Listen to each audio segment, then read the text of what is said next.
Hello guys, आज हम पढ़ेंगे कंजेनाइटल एड्रिनल हाइपरप्लेसिया। तो देखो, सबसे पहले हम जानते हैं कंजेनाइटल का मतलब क्या होता है। कंजेनाइटल का मतलब होता है फ्रॉम बर्थ, ठीक है। और एड्रिनल हाइपरप्लेसिया का मतलब होता है एनलार्जमेंट ऑफ एड्रिनल ग्लैंड, ठीक है। तो बर्थ से ही जो एड्रिनल ग्लैंड होती है उनका एनलार्जमेंट। अब जो एड्रिनल ग्लैंड होती है उनका एनलार्जमेंट होगा तो उसकी वजह से क्या होगी, जो एड्रिनल ग्लैंड है उसके क्या होगा, हाइपर स्टिमुलेशन होगा, और जिसकी वजह से क्या होगा, जो एंड्रोजन प्रोडक्शन है वो बहुत ज़्यादा बढ़ जाएगा, ठीक है।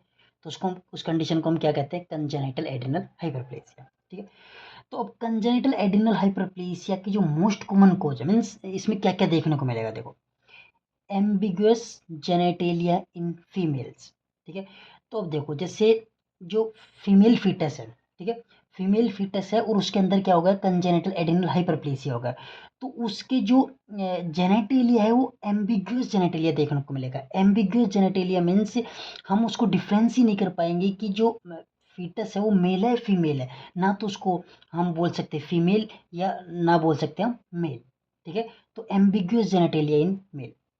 सेकेंड है फीमेल सूडो हर्मोफोरोडाइट। सूडो हर्मोफोरोडाइट का मतलब होता है कि जो एक्चुअल में जो फीटस है वो फीमेल है, ठीक है। जो इंटरनल ऑर्गन्स है वो जैसे ओवरी है, ठीक है, फेलोपियन ट्यूब है, ये डेवलप है। लेकिन जो एक्सटर्नल जेनेटेलिया है, ठीक है, वो कैसा है, एज ए मेल के कैरेक्टर्स हैं उसके अंदर, ठीक है, एक्सटर्नली। तो उसको हम क्या कहते हैं, फीमेल सूडो हर्माफ्रोडाइट, ठीक है। तो कंजेनिटल एड्रिनल हाइपरप्लेसिया में क्या हुआ, जो फीमेल फीटस होता है उसका जो एक्सटर्नल जेनेटेलिया होता है वो इफेक्ट होते हैं, ठीक है। और एक होता है फीमेल सूडो हर्माफ्रोडाइट, ठीक है, मीन्स इंटरनली फीमेल के ऑर्गन्स है और एक्सटर्नली मेल के कैरेक्टर्स हैं, ठीक है। अब बात करते हैं कंजेनिटल एड्रिनल हाइपरप्लेसिया में कौन से एंजाइम्स हैं जिनकी डेफिशिएंसी होती है, जिनकी डेफिशिएंसी की वजह से क्या होता है, कंजेनिटल एड्रिनल हाइपरप्लेसिया होता है, ठीक है। तो देखो, मोस्ट कॉमन एंजाइम डेफिशिएंसी जो अपन को देखने को मिलती है कंजेनिटल एड्रिनल हाइपरप्लेसिया में वो है 21 अल्फा हाइड्रोक्सिलेज, ठीक है। और जो second most common enzyme enzyme deficiency जो देखने को मिलती है वो है 11 बीटा हाइड्रोक्सिलेज, ठीक है। तो मोस्ट कॉमन 21 अल्फा हाइड्रोक्सिलेज और second most common 11 beta hydroxylase, ठीक। अब कंजेनिटल एड्रिनल हाइपरप्लेसिया में क्या होता है, कुछ हॉर्मोन्स का ज़्यादा प्रोडक्शन हो जाता है, मीन्स कुछ हॉर्मोन्स बढ़ जाते हैं, कुछ हॉर्मोन्स कम हो जाते हैं। तो वो कौन से हॉर्मोन्स है जो कम होते हैं, एक है एल्डोस्टेरोन और एक है कोर्टिसोल। अब जब एल्डोस्टेरोन कम हो जाता है तो उसकी वजह से क्या होते हैं, कुछ इलेक्ट्रोलाइट्स जो होते हैं वो इम्बैलेंस हो जाते हैं, जैसे हाइपोनेट्रीमिया। हाइपोनेट्रिया मीन्स जो सोडियम होता है वो कम हो जाता है। हाइपरकैलीमिया, पोटेशियम का ज़्यादा हो जाना। सोल्ट वाटर वेस्टिंग, ठीक है। मेटाबॉलिक एसिडोसिस हो जाना, ठीक है। हाइपोटेंशन का हो जाना।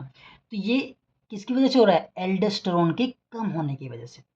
दूसरा हार्मोन कौन सा कम होता है, कोर्टिसोल। अब कोर्टिसोल के कम होने की वजह से क्या हो जाता है, हाइपोग्लाइसीमिया देखने को मिलता है, ठीक है। अब कुछ हार्मोन्स क्या हो जाते हैं, बढ़ जाते हैं, जैसे एसीटीएच, एड्रिनोकोर्टिकोट्रोपिन हार्मोन। एसीटीएच, एड्रिनोकोर्टिकोट्रोपिन हार्मोन जैसे ही बढ़ता है तो उस वजह से क्या होता है, जो एड्रिनल ग्लैंड्स होती है उनका स्टिमुलेशन होता है, हाइपर स्टिमुलेट हो जाती है, जिसकी वजह से वो क्या बनाती है, बहुत ज़्यादा एंड्रोजन प्रोडक्शन करती है। और ये एंड्रोजन प्रोडक्शन क्या करेगा, जो फीमेल फिटस होगा उसके अंदर क्या कोज करेगा, एम्बिग्युअस जेनेटिलिया, ठीक है। लेकिन जो मेल फीटस होगा उसके ऊपर कोई इफेक्ट नहीं पड़ेगा, उसके जो जेनेटेलिया है वो नॉर्मली डेवलप होंगे, ठीक है। तो अगर एंड्रोजन बढ़ा और जो फीटस था वो फीमेल था, ठीक है, फीमेल फीटस थी, तो उसके अंदर उसके जो एम्बिगस, उसमें हमको क्या देखने को मिलेगा, एम्बिगस जेनेटेलिया। लेकिन अगर फीटस जो था वो मेल था तो उसके उसके जो एक्सटर्नल जेनेटेलिया उसके ऊपर कोई इफेक्ट नहीं पड़ेगा, ठीक है। अब बात करते हैं कि जो मेल है उसके एक्सटर्नल जेनेटेलिया किस एंजाइम की डेफिशिएंसी की वजह से इफेक्ट होते हैं। कब हमको जो मेल होता है उसके एम्बिग्यूस जेनेटेलिया देखने को मिलेगा, फीमेल में हमको देखने को मिला जब एंड्रोजन प्रोडक्शन बढ़ जाता है और कौन से हार्मोन की कमी हो जाती है, 21 अल्फा हाइड्रोक्सिलेज और 11 बीटा हाइड्रोक्सिलेज। उसी प्रकार से जो मेल के जो एक्सटर्नल जेनेटेलिया है, एम्बिग्यूस एक्सटर्नल जेनेटेलिया, वो कौन सी हार्मोन की वो कौन सी एंजाइम की डेफिशिएंसी की वजह से हमको देखने को मिलता है। तो enzyme deficiency which lead to ambiguous genitalia in male karyotype, ठीक है। तो वो दो एंजाइम्स है, कौन से है, 17 अल्फा हाइड्रोक्सिलेज और 1720 लाइज, ठीक है। तो मेल के अंदर कौन से हैं जो एम्बिगुअस जेनेटिलिया कोज करते हैं, जिनकी वजह से होता है 17 अल्फा हाइड्रोक्सिलेज और 1720 लाइज, और फीमेल के अंदर कौन से हैं 21 हाइड्रोक्सिलेज और 11 बीटा हाइड्रोक्सिलेज। क्लियर। चलो अब बात करते हैं कि कंजेनिटल एड्रिनल हाइपरप्लेसिया में हम स्क्रीनिंग टेस्ट कौन सा करवाते हैं। स्क्रीनिंग टेस्ट में हम क्या देखते हैं, ठीक है। तो सबसे पहले हम देखते हैं इसके अंदर 17 हाइड्रोक्सी प्रोजेस्ट्रॉन लेवल्स देखते हैं, ठीक है। क्या देखते हैं, 17 हाइड्रोक्सी प्रोजेस्ट्रॉन लेवल्स। अगर 17 हाइड्रोक्सी प्रोजेस्ट्रॉन लेवल्स 200 नैनोग्राम से कम है तो rule out congenital adrenal hyperplasia नहीं है।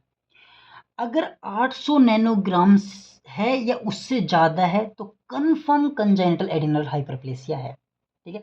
इन बिटवीन 200 से 800 नैनोग्राम के बीच में है तो हम एक डायग्नोस्टिक टेस्ट करवाते हैं, ACTH स्टिमुलेशन टेस्ट, इससे हम कंफर्म करते हैं, ठीक है।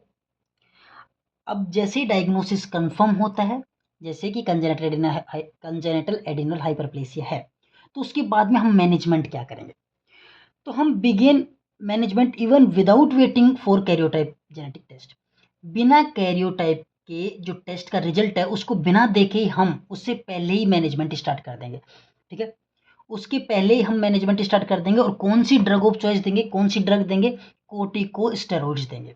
अब कोर्टिकोस्टेरॉइड्स क्या करेगी, ये नेगेटिव फीडबैक देती है ACTH एड्रिनोकोर्टिकोट्रोपिन हार्मोन को नेगेटिव फीडबैक देती है, जिसकी वजह से क्या होता है जो एड्रिनल ग्लैंड है वो स्टिमुलेट नहीं करेगी, उसका स्टिमुलेशन नहीं होगा, जिसकी वजह से क्या होगा जो एंड्रोजन प्रोडक्शन है वो कम हो जाएगा, ठीक है। सेकेंड मैनेजमेंट में हम करेक्ट करते हैं फ्लूइड इलेक्ट्रोलाइट इम्बैलेंस, जो भी जो फ्लूइड्स इम्बैलेंस हो रहे थे जैसे हाइपोनेट्रीमिया, हाइपरकैलीमिया, उसको उन जो इलेक्ट्रोलाइट्स है उन जो इम्बैलेंस है उनको हम करेक्ट करते हैं, उनको सही करते हैं, ठीक है। लेटर ऑन करेक्ट क्लाइटोरोमेगली सर्जिकली, जो क्लाइटोरोमेगली होती है उसको लेटर बाद में हम सर्जिकली क्या करते हैं, सही करते हैं। तो आज अपना पूरा हो गया guys congenital adrenal hyperplasia. Next video में मिलते हैं। अगर आपको हमारी वीडियो पसंद आई हो तो चैनल को सब्सक्राइब करें, कमेंट करें, लाइक करें। Thank you.